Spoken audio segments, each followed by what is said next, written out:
Hey guys, welcome back to Always Kadasia, where I'm always Kadasia and you're always you. Today I am going to tell you I am starting 2 new series.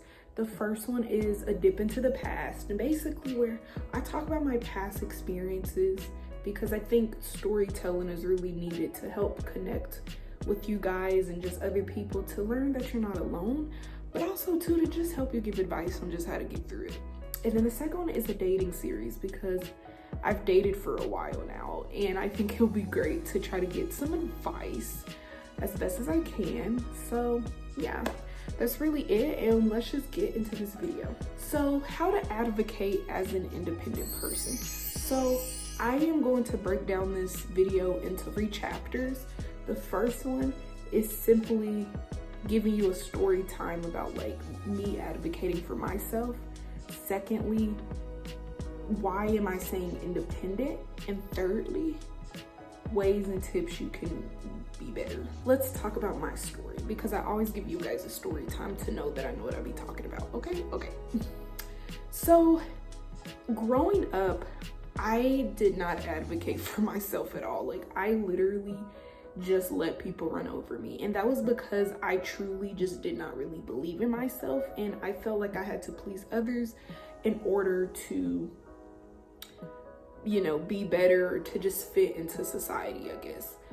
I was really scared to speak up. I was shy, and I just couldn't do it. Like, it was too much for me. So, and I was always a more independent person anyways. So it was just hard for me to, like, you know, really advocate for myself. Like, when I had friends and all this stuff, a lot of them treated me very bad. But because I didn't feel that love and that, you know, joy inside myself, and didn't feel like I could, you know, advocate for myself, I just never did. And as I got older, it got better, and I started to learn ways and stuff like that to really like advocate for myself a lot better. And that's a little basis of my story. So why am I saying independent? Well, I'm saying independence because I consider myself an independent person, someone that doesn't really depend on too many people for help. It can be hard to stand up for yourself or advocate for yourself as an independent person, at least from my experience. And I know you could be like, well, if you're independent, you're like buyers. Well, I think when you're independent, you don't have really anyone to, typically, if you're hyper independent, a lot of our trauma comes from like not trusting people, or, you know, being really hard on ourselves, and that all those things. And I think with that, you don't have anyone to really back you up. You know, even if they say they back you up, they really don't. Of course, I have friends that don't back me up, but what do you do in those times that you're alone, or in those times you just really you're just not gonna ask for help? And I think sometimes as independent people, it can be a little bit hard. So I'm not saying it because you can't, because a lot of independent people can stand up for themselves. I'm saying it because sometimes the way we do it, or sometimes we just ain't got nobody, and sometimes it's a little harder as an independent person if you stand by yourself most of the time to have that support. The first tip is direct language. The way you say things and the way you communicate things does matter. When you're like, oh, I think, or this, you know, kind of like the hesitant, like ums and the likes and all those words that just make no sense, it doesn't work, honey. So what I would recommend is saying, instead of like, oh, like for example, if you're asking for a job raise, you should be like, no, I think you should give me $50,000, I don't know, $50,000 more dollars a year. That's a really big jump, but I don't know.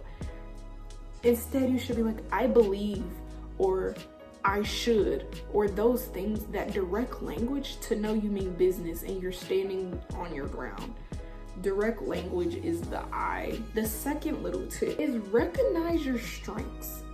If you're an independent person, typically you aren't depending on people for many things. So why are you not advocating for yourself? Why aren't you standing up for yourself? You don't really need people for that many things anyways. So use it to your strength. Think about it. Because sometimes when I'm like kind of judging myself, I'm like, girl, I don't even ask nobody for help. Why do I care what they say? You know what I'm saying? Or why do I care? And I think that's another thing that you should consider is like, just think about that. Think about your strengths. Think about what makes you you.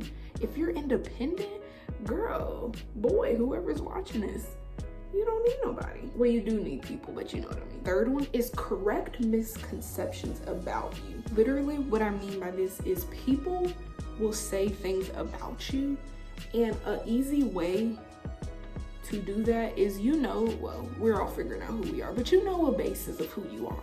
And if someone says this or that, correct them. Be like, no.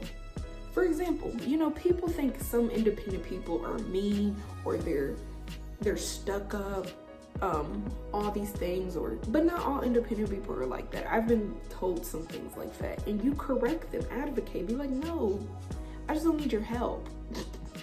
Or I probably do, but I'm just not gonna ask you.